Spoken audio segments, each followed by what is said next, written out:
Good evening, ladies and gentlemen. Thanks for joining me, Fon Quinter, on the 6:30 p.m. edition of News on My Media Prime Television, live from Douala, the nation's economic capital. Begin today's edition of Prime News here with the nation's economic capital, where Cameroonians continue to suffer from the bread crisis plaguing the country, following an increase in the prices of wheat, flour. Joingong visited some bakeries and bread vendors in Douala and put together the following report. The bread crisis in Cameroon has intensified as days go by with no concrete measures put in place by the government. With more city dwellers boycotting the consumption of bread, local bread delivery men have equally threatened to strike in the city of Douala. They are very much unhappy with the reduction in their profits after the rise in the price of bread in bakeries. No bread delivery since March 22 in several areas in Douala and other towns of the country. The bread delivery men parked their bikes to protest, demanding a re-evaluation of their margins before they can resume delivery. The crisis situation all started with the rise in the price of bread. Since last week, the 200 grams loaf of bread has moved from 125 francs to 150 francs CFA. An increase that follows the soaring prices of raw material, especially flour, in the market. The increase in the price of flour have had for 5,000 francs, and now it's affecting our business because at first we were selling it at 125 francs. We have more customers, but now we are selling it at 150, while we have low customer, and we are really suffering. Unacceptable to both the intermediaries and the consumers, who see their profits collapse and their consumption level dropping respectively. Nous sommes obligés maintenant, si vous avez à l'époque 5 enfants à la maison, vous achetez par exemple 5. We are now obliged as parents. If you have 5 children, you buy 5 bread at 125 francs each for 625. Now, with the increase, it's a problem. 750 francs is too much. The government should try to solve this problem. Je pense que le gouvernement essaie de voir ce problème. As a result, bakeries have been forced to produce in small quantities and even to reduce the size of some flour products to fit the income of consumers, such that it is a win on both ends. It have affected other products because, like for example, this croissant, they have reduced it. People are not buying cake. Yes, they have also reduced it. It's too small now. People are not buying. They are complaining. Pangolais also. Even that one for 50, that bread for 50, they have even added for 60 francs, and people are not buying. That's it there. All the blocks and the boxes are full. They have not buy anything. Highly disappointed Cameroonians hope that the government will look for ways to appease them. You wake up in the morning, the price of bread have changed. You wake up in the morning, you go to the market, the price of cheese has changed. There's no provision, there's no communication, there's nothing. We have also remarked that every time that we are organized, there's a competition, there's the can, there's something like that. There's always something like this change. There's always something that's in that come. The price change because Cameroon have organized the kind. The price change. Cameroon have done this. The price change. The Cameroon national football team just traveled to play a competition. When they come back, price of something has changed. The last time this was the fuel. The last time it was the fuel that have changed. Now is bread, after is price, after is this. So, and there's no communication, there's no provision. You are just here, things have changed, price has changed. And we are just under the facts. Even if you want to talk, you don't know where to talk. At the start of the year 2022, economists had warned of a possible inflation, which is now materializing, with many sectors threatening to protest in recent weeks. Reasons for which mostly reside around bad governance. The teachers of the public sector with the Enough is Enough movement alleged protests from health workers and announced protests by the university lecturers. Then, a few days ago, went circulating on social media a release from workers in the transport sector whose meeting was disrupted in Yaoundé. Consumers' rights associations fear that a stalemate in these strike actions could lead to large-scale disruption of the entire Cameroonian economy. Joint gang reports in there now at least 44 people have died and over 2,000 cases reported as cholera sweeps across the southwest region of the country. According to statistics, Limbe and Boye are particularly affected and officials are leaving or are taking necessary dispositions to fight the contagious disease. Get full details right ahead. Hospitals overwhelmed with patients and some lying in corridors, while waiting for hospital officials to set up makeshift structures to host more patients. This is the situation of cholera in Cameroon's southwest region, where at least 44 people have died and over 2,000 cases reported as the epidemic sweeps across the region. So far, the situation is really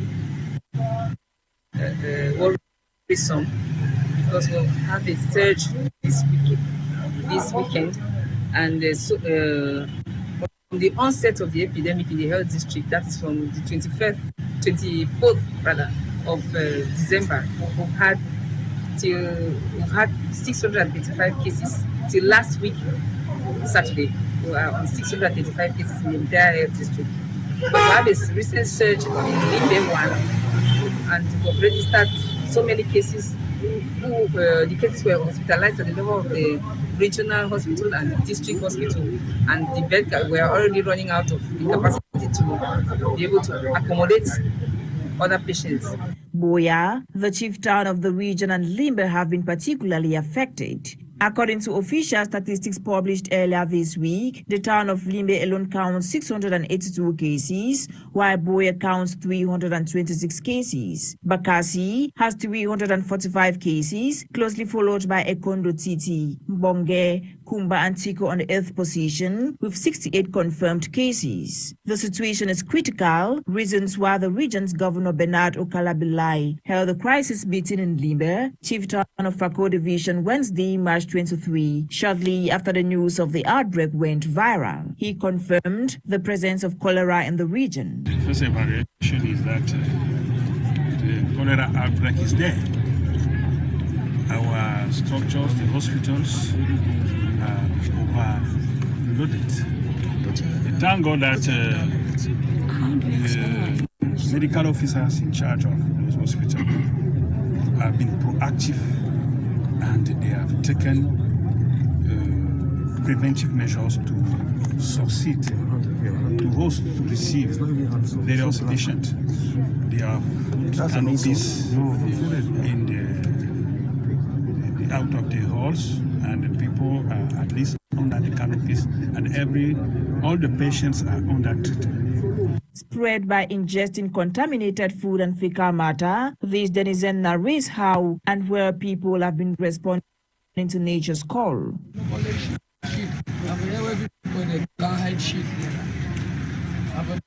This place where they can hide shit for night, for daytime, if there's a shit for there for night, shit they want to go on our target shit. Governor Bernard Okalabilai, responding to his explanation, frowns at those who have been using streams and other exposed spaces to pass out disease. The problem is now the causes of the cholera. Now we are at where the place they call Down Beach, Dockyard, I don't know, and where you have understood. People saying that there is no toilet here. So a whole part of the Limbe city, no toilet. And here you have all the fishermen. They say that they use the water to ease themselves. They use some butches here to ease themselves. And according to medical officer, that is the source of cholera. He instructed local authorities to set up toilets within 30 days in a bid to fight the highly contagious disease. So the instruction I'm giving the local authorities, the mayors and the SEO, is to undertake a program of construction of toilet here. In less than 30 days, they should construct public toilet. With cholera being highly contagious, locals have been cautioned against unhygienic practices that can lead to more infections. Meanwhile, other regions are not exempted from these precautions as the entire country is at risk.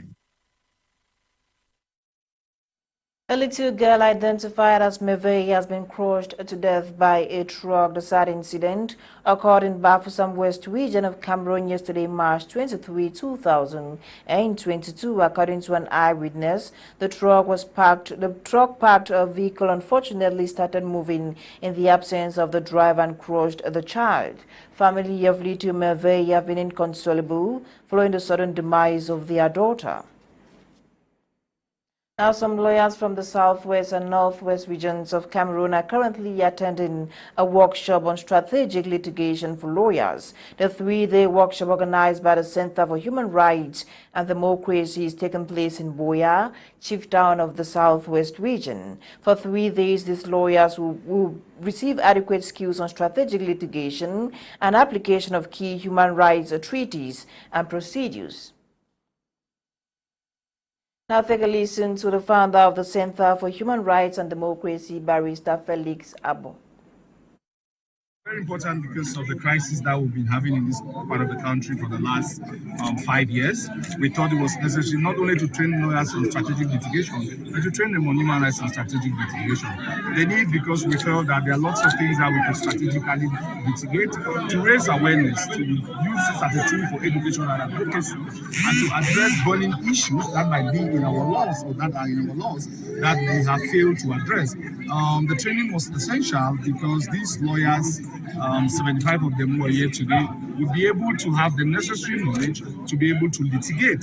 Not only litigate as lawyers, but also support civil society organizations, be they journalists or other NGOs who might want to litigate on something. And we felt that we could go beyond the confines of the country to look at strategic litigation from a regional perspective. The African Commission of Human and People's Rights and the African Commission, the modalities in which you can file a petition, the existence of the necessary remedy, but also looking at the UN, the international system, also the United Nations, the national tribunals also, and commissions. Today, March 24, is commemorated globally as Tuberculosis Day set aside by the World Health Organization to raise public awareness about the devastating effects of tuberculosis. Center Regional Correspondent Colette Lum caught up with some health personnel in the Center region and now reports. Tuberculosis, commonly called TB, is a potentially infectious bacterial disease that mainly affects the lungs, going by medics. And the bacteria that cause tuberculosis are spread when an infected person coughs or sneezes, which recently the spread is similar to that of COVID-19. Going by health experts, TB is caused by a type of bacterium called Mycobacterium tuberculosis. What are its symptoms? Cough that lasts for 2 weeks or more. Right. So if someone is coughing for 2 weeks or more, or if they're living in a place where they know someone who is coughing for 2 weeks or more, it's best for them to visit the nearest health facility and get tested. The complications that comes with the 6 months treatment of TB can be managed. When one has tuberculosis, it is very important for them to increase their intake of carbohydrates. Okay. This is foods like rice, like ugali, like matoke, like potatoes. It's also good to increase intake of proteins. This is food like meat, beans, lentils. There are presently existing strategies to tackle TB. The cough, normally as any other cough, and they take long to respond to go to the hospital for checkup if they are not identified early enough by the clinicians or by the community health workers. So that is one reason why when somebody coughs in a congested or overcrowded environment, the TB bacteria is released in its millions. Okay. And this is causing a great risk if the environment is not properly ventilated. Health is wealth, and as such, everyone should be careful. Still on Tuberculosis Day focused on raising public awareness about the social and economic consequences of TB and measures to step up efforts to end the global epidemic. Eileen Sama talked with a medical practitioner on the cause, prevention and treatment of the terminal disease. Her report. Tuberculosis, commonly called TB, is a disease which in humans is usually caused by a bacteria called Mycobacterium tuberculosis. Dr. Cynthia Chindangek explains. Tuberculosis is a disease, a bacterial disease caused by Mycobacterium tuberculosis, which was founded in the early 18th century. And it's been the top killer infectious disease. Currently, the World Health Organization reports that over 4,000 persons die on a daily basis from tuberculosis. And with COVID-19, a lot has been halted with the fight to end TB.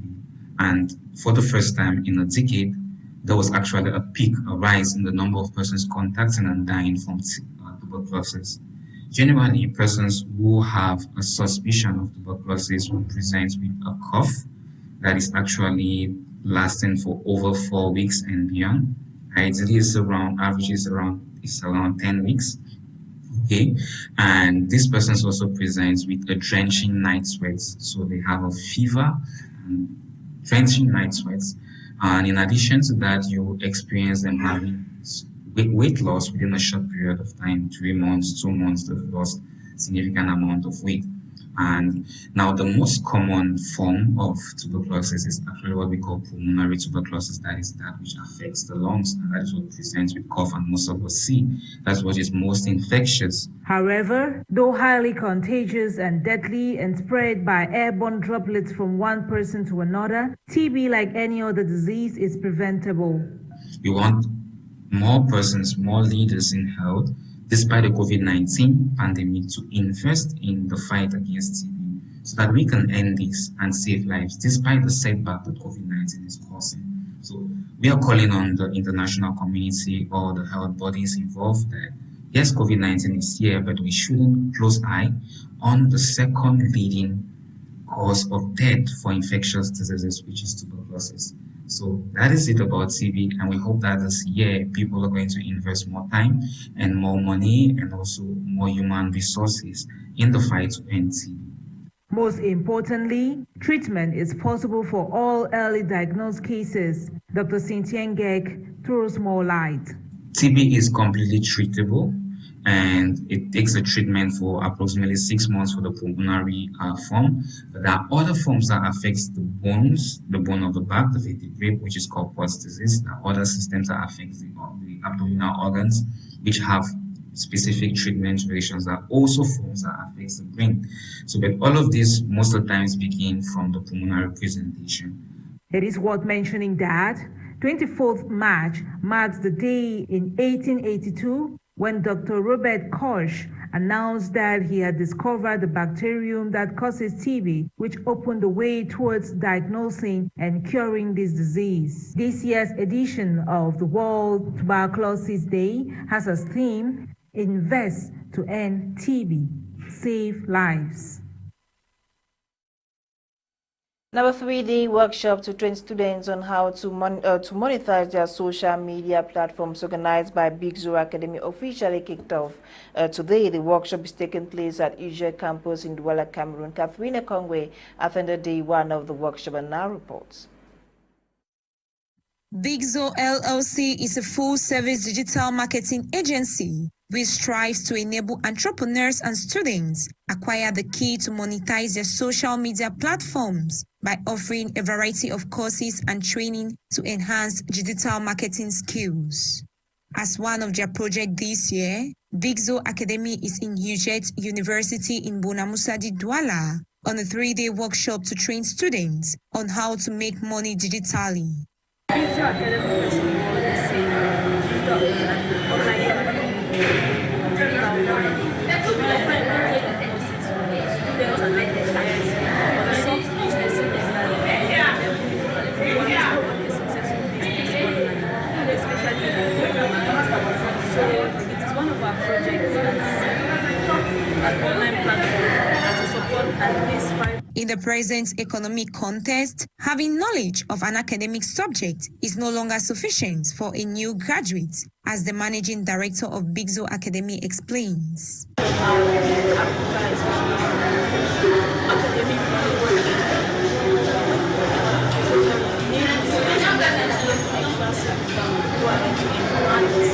Whatever it is that the teachers are putting in class. So our aim is to put out to the students to teach them practical skills that they might be able to use later on in their career businesses.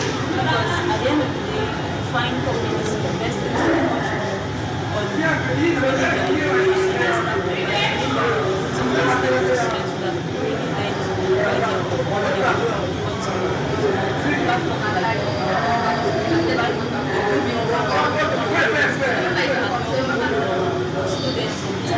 And Ngufak, marketing director at UJET, now appreciates the association for visiting their school. We saw it more important because for years now, UJET has carrying a vision so as to insert, accompany our students in a professional insertion. It is important for us, for our students, when they leave here, to have clear competencies in the domain.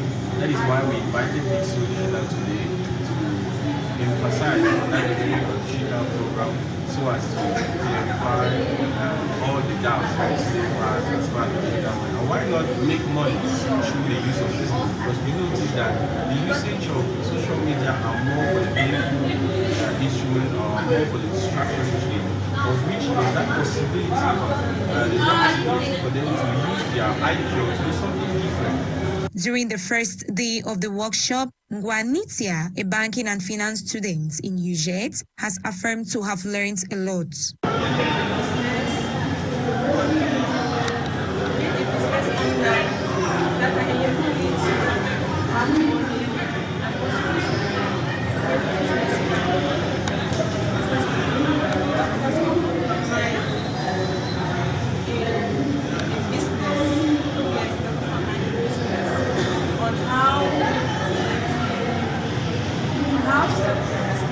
The 3-day workshop seeks to train at least 500 students, and by the end of the year 2022, Bigzo hopes to train at least 5,000 students across the country. And to sports, the road to the MTN Elite One Championship gets narrow as both teams of Pool A and B continue clashing against each other in a bid to secure themselves the golden prize. Here in Douala, Nolinga, they watched some matches of the second day of play at the Reunification Stadium and its annex. Our report. During the second day of play of the MTN Elite One Championship here in Douala, AS Fortuna clashed with Jiko FC of Banjul at the Reunification Stadium annex, where the latter led a 2-0 score throughout the first half of the game. However, after heeding to the counsel of head coach Prosper Ndedi Ebang, Severin Rodrigue Onana won't miss a penalty kick to give AS Fortuna fans a reason to rejoice. Like an Oliver twist, AS Fortune's Daniel Esono alongside Emmanuel Frank Beken would stop at nothing for an equalizer. Meanwhile, the Young Sports Academy of Bamenda was also in the economic capital to lock horns with Lastre de Douala. And in an airtight defended game, both teams would exhaust the first 45 minutes of the game with no goal advances. Despite the numerous substitutions, foul plays on a sunny day, the game would only get tense for suspense. Nonetheless, Like an outburst for a miracle party, the game Mo Emmanuel, team captain of the Young Sports Academy, would stop at nothing in defending his title as he becomes the first and only goal scorer during this encounter at the 87th minute, landing the Yoso boys a 1-0 victory over Les Astres.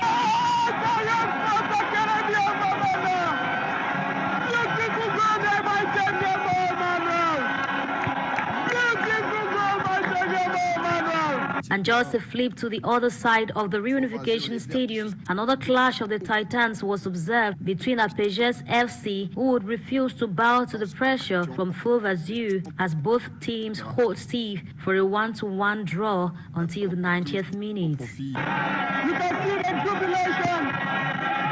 You can see the jubilation. Away from that, Canon also beat Panther 2-0. Tekase lost 0-2 goals from FC Colombe. Meanwhile, Stade Renard dominated Union with 2-1, and Fuvo lost 0-2 goals from PWD of Bamenda. In the same light, Avion emerged winner over Oftar by 1-0. Then Yafoot lost by 1 goal from Renaissance FC, while New Stars lost to Bambutus by 1-0. And finally, Dragon dominated a 1-goal score over Union Sportive.